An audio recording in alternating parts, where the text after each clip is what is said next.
Hello world, Patricia O'Connor and Frida Reba Darcy here. Today on the bonsai balcony, it is a beautiful blue day in Alameda, California. The air is a little cooler. The wind's picked up a little bit and there's a little bit of a tint of fall to it, and we're starting to see some fall colors on some of our trees. It's like it caught me by surprise this year. I'm like, what's this? What's these colors doing here? What do we got to do something? Yeah, I know it's called September, and while it's kind of cool out and it's kind of cool in a lot of other ways, I'm not sure I'm totally falling for it. Sometimes here in the Bay, October turns around and comes in like a scorcher. It can actually be or like July or August or something. It's been so hot in October's in years past. Kind of curious to see what we get this year. But with the fall, or we should start taking in a little less water. Our trees won't need quite as much water as they've been needing. And I've also noticed that the cooler temperatures do cause the water exchange to be a little bit slower. The evaporation rate in the soil is a little less, and the evaporation rate with the oxygen going through the needles of the leaves is such to where everybody stays watered a little longer. And adjustments. So we make those adjustments. I've got the show here. It looks like we're fighting a war with our cork bark. We may keep it, we may not. This species should do well here. I mean, as far as what it is, you can lose them anytime. It was also a bit of a risk to ship this guy. When I shipped it, I just chopped back another dead branch, the branch over here, no, here, right there, obviously, Pat.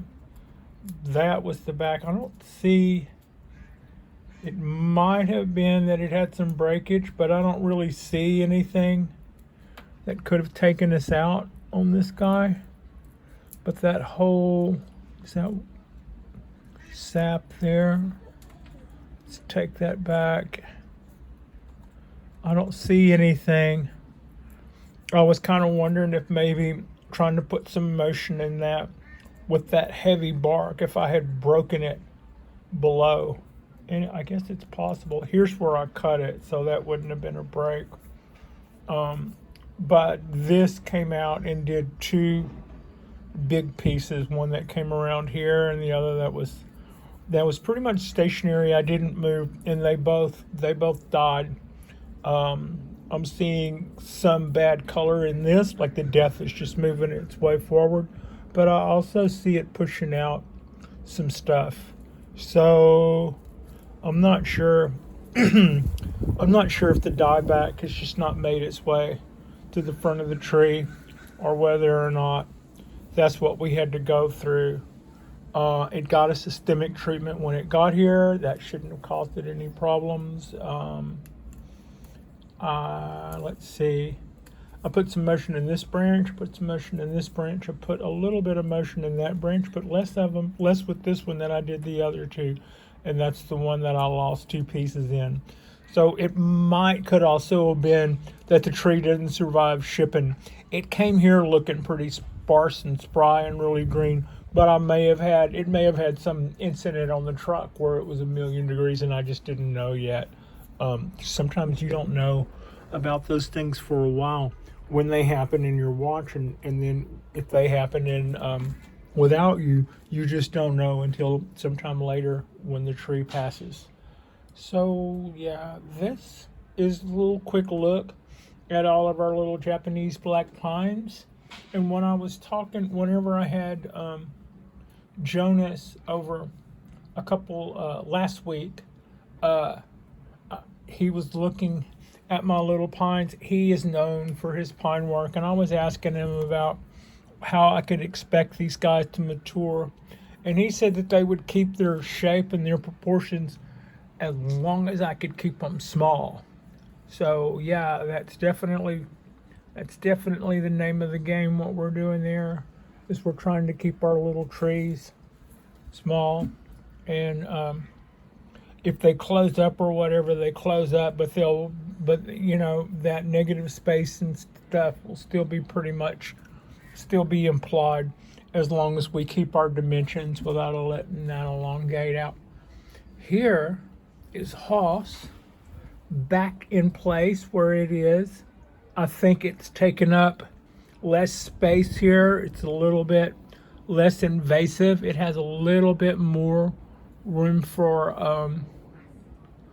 I could also move it probably over. I could probably trade spots with this, put that back there where it would be safe, and then put this tray here and move both of those back further. That might be a better way to go. In fact, I'll probably do that later this afternoon, or at least give that a look and see what that would be like. Here are our little ponderosas. 1, 2, 3, 4, 5, 6 that have been wired, and we have 4 more hanging out ready to go. There's not one of these that I wouldn't want as a project. I'm pretty happy with the way they came out so far. I'm pretty happy with everything. Yeah, this has been a lot of fun playing with these ponderosas. This one looked different from day one. It got topped by the farm that it came with the top missing, so it's always had this little look. I might do it next and see what becomes of it if we go put our bins on it. So yeah, our like I started the show, our cypress trees have started changing their fall colors, and that is starting the timer to count down until I break out my newest toy, my little steel chainsaw. And I plan to do a little cutback on some of the flat straight cuts. I need to hollow them out a little bit so that we can get more convincing rollover as that causes taper. If I can get in, you see that? I'm kind of worried about all of that stuff that's got cut paste over it. Is really nice rollover. What I should do though is scoop out all that flat stuff with the tip of the chainsaw. Just go in there and just kind of go in there and take it out there so that as the rollover forms, it won't form over that flat surface. Also, let's see if I can do this without. Those are cypress balls, and I want to keep an eye on them. I don't want to pick them early, but I would like to collect those and plant them, dry them out or float them or whatever I have to do, and then plant them and see how that works out. Excited to see how that turns out. It's the first time I've seen any of my trees. I haven't had an oak make an acorn yet. I haven't had a cork bark make an acorn yet, but I have had my oldest cypress trees make cypress balls, and I think that's kind of cool. So yeah, maybe that would be like a second generation thing. So that's something we have to look forward to in the next night or so. Probably for this weekend is that I'd expect me to bring in this 17 year from seed going on 19 year from now. And I intend to put some wire around these bottom branches and take them down a little. We'll put some copper wire on those guys, and we'll bring those down some. We could also have done that with guy wires. I think our game is up to the task. We will not be doing anything Cheerio with this guy. We'll just be taking those limbs down a little, just pulling those branches down a little bit from horizontal. So yeah, it won't be any clamps or anything. That'll just be a little wire and a little push. So that's about it. Just a little quick and enjoy our fall colors and our fall temps. And my cork bark oak is starting to do a massive leaf exodus. Meanwhile, the California oak next to it is still putting out silver shoots, and that's just kind of the way things are shaping up so far in this early edition of a fall day here on our balcony. Thank you so much for watching.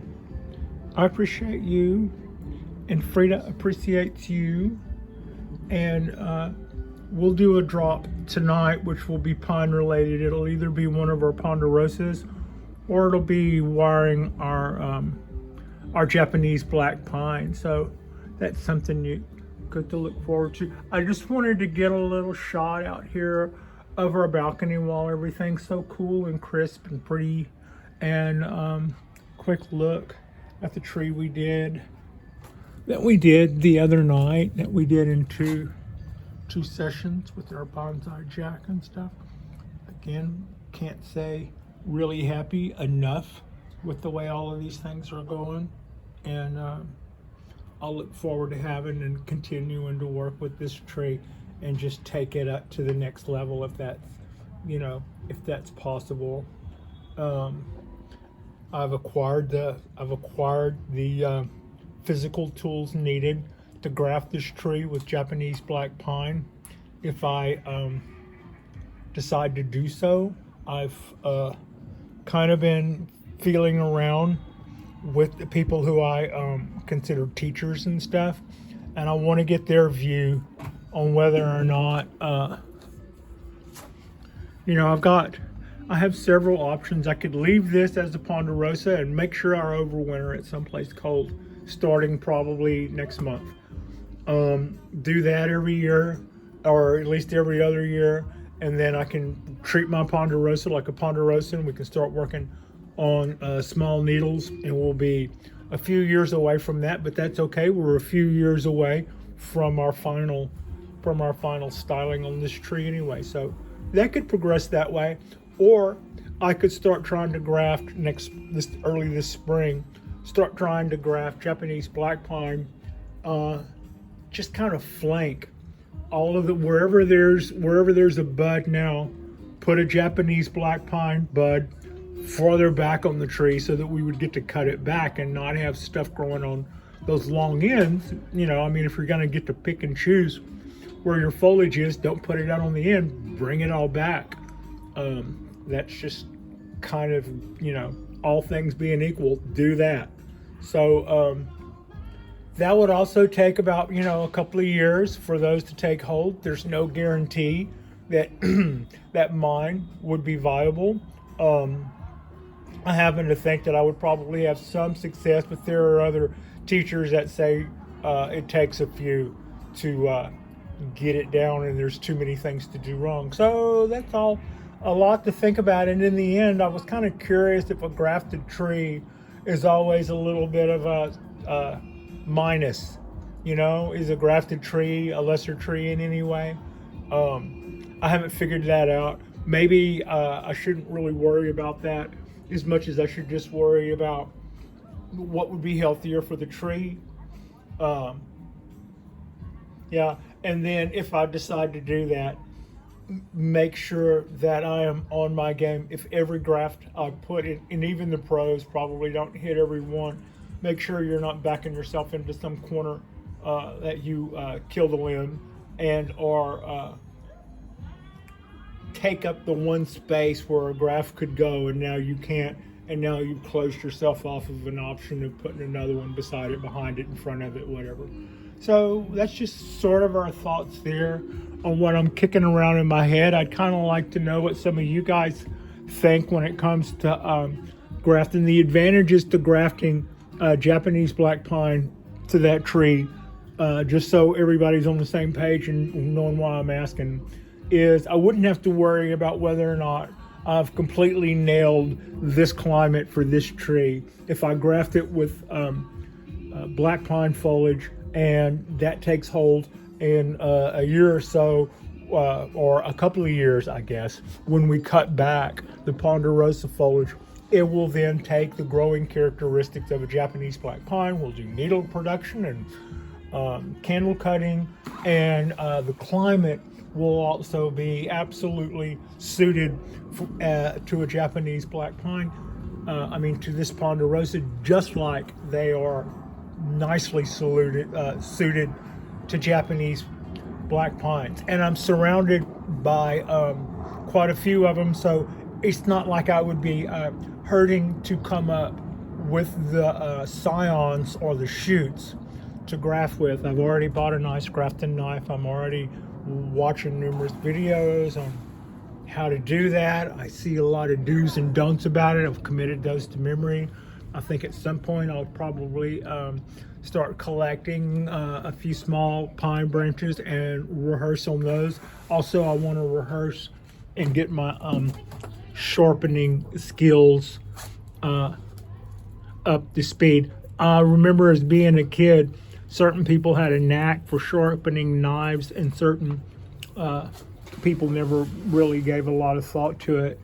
And you can sure take an edge off of a knife if you don't know what you're doing, just as well as you can sharpen one. So I should probably make sure I'm on the positive end of that, because I think after like 15 grafts or something, you're supposed to go back over and sharpen your knife. So that would be basically going on like this branch and putting one here instead of having it way out here, and then going to this branch and putting one here. Just basically flank all the buds with our own little buds that are of a comparable size. We're not going to go putting anything. Yeah. And then you try to maintain the buds on the end that are the tree's natural stuff, so that it will keep the energy flowing right on into and past and around and to the scions you've laid out. Okay, that was our little 4-minute spiel on what I've got going on. If I were to graft that, I would be able, and if I were to successfully graft that, it would be climatized to this place, and I wouldn't have to worry about losing it because it's a mountain tree next to the beach. And also, I could take that to the outskirts of town, about 40 miles from here, and overwinter it, and somebody else would get to enjoy my evergreen all winter. But at the same time, then it would do its little reset, and I wouldn't have to worry about losing it for the same reasons that it would be able to thrive all year. And at that point, my only concern would be my enormously long needles. But because it's a fairly, it's a medium-sized bonsai tree, we don't have to get them. We don't have to do something. They don't need to be that small. Actually, those are kind of big for this tree, and that might be actually a perfect size for that. But just saying, they don't have to be super small because it's a fairly larger tree, but I would have to work on that. All right. Like and subscribe if you guys haven't already. We will drag in a tree tonight and do something cool with it. And it'll probably be a ponderosa. The way things are going, I'll probably bend one of our little seedlings and try to make something really cool out of it. Thank you so much for watching.